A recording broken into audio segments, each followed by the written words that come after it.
Je ne sais pas si à l'heure actuelle, l'État islamique dispose des moyens de faire de tels préparatifs et d'entraîner un commando à ce point-là.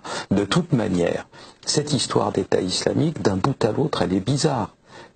Autant il est facile de définir un groupe comme l'ETA ou comme Action Directe en disant c'est un groupe terroriste, c'est-à-dire c'est 40 individus qui ont un grief terrible avec un État et qui posent des bombes, ou même les Brigades Rouges qui étaient plus nombreuses que ça.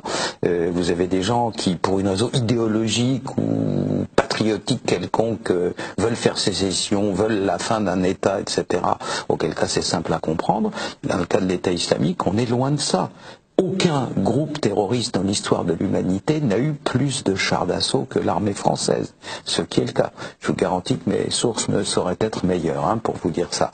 Donc à l'heure actuelle, l'État islamique dispose de centaines de chars d'assaut, des véhicules blindés légers qu'on appelle les Humvees, des sortes de grosses jeeps un peu perfectionnées. L'État islamique en possède plus de 5000. Donc ça n'est pas un groupe terroriste, c'est pas à l'échelle. Est-ce une guérilla? Non plus. Puisque une guérilla, c'est clair, on connaît ça depuis la guerre révolutionnaire de Mao dans les années 30, ce sont des gens qui attaquent l'armée ennemie et qui se replient. L'État islamique ne se replie pas, il attaque, il occupe le terrain, il se crée son fief et il y reste. Qu'est-ce que c'est? Eh bien, la seule explication possible quand on a éliminé tout ça, c'est que l'État islamique est une armée mercenaire, une armée, une vraie, mais mercenaire, et nous faisons en pareil cas que de repousser le problème d'une case, à savoir au service de qui.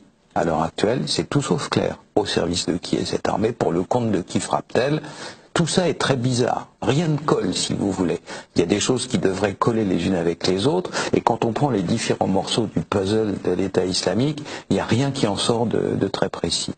Pour vous dire, résumer ça en une formule, contrairement au Hezbollah, contrairement à d'autres groupes, l'État islamique ne va pas de soi. Donc quand on dit l'État islamique est responsable, comme nous le dit le président de la République, qu'est-ce qu'il y a derrière? Qu'est-ce qui se cache derrière? Cette entité-là a-t-elle son libre arbitre, c'est-à-dire décide-t-elle d'elle-même de frapper ici ou là, d'attaquer ici ou là, ou y a-t-il quelque chose de très trouble derrière? Tout cela, naturellement, je ne fais pas dans la boule de cristal, je n'ai pas de réponse à toutes ces questions-là, mais les questions que pose Daesh, l'État islamique, sont très lourdes et fort inquiétantes. Une étude a été faite récemment par des officiels sur le sujet.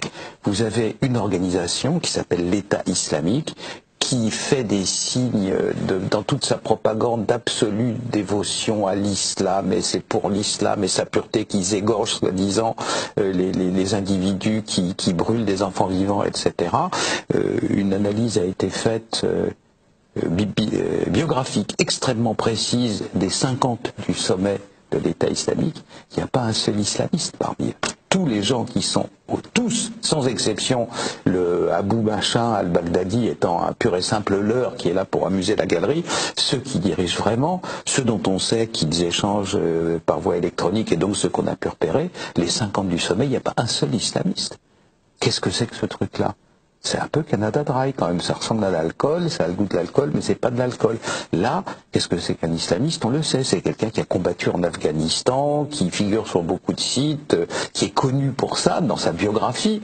On ne devient pas chef d'une organisation comme ça en claquant dans ses doigts et en 5 minutes. Donc là, dans la direction de ce qu'on appelle l'État islamique, il n'y a pas un islamiste.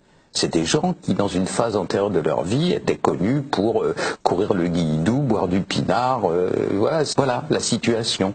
Donc quand on nous dit l'État islamique nous attaque, je réponds, c'est une précision insuffisante, qu'est-ce que c'est que ce machin? Et personne n'a de réponse, alors actuelle, personne, y compris même la présidence des États-Unis.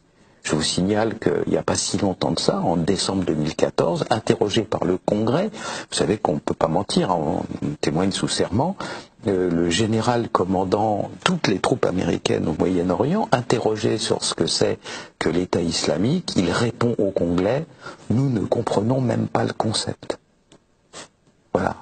C'est cette espèce de nébuleuse très bizarre qui effectivement a des gros moyens, mais a-t-elle les moyens d'un État? Sert-elle de faux-nez et de paravent à des États X ou Y de la région, et dans ce cas-là, lesquels?